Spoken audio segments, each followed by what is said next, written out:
This is my granddaughter Karen, and I'm going to introduce to her a rotary phone.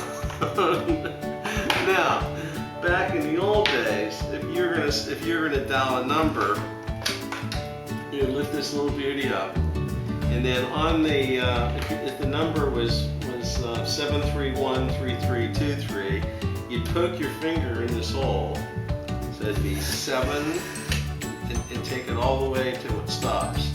3, 1, 3, 3, 2.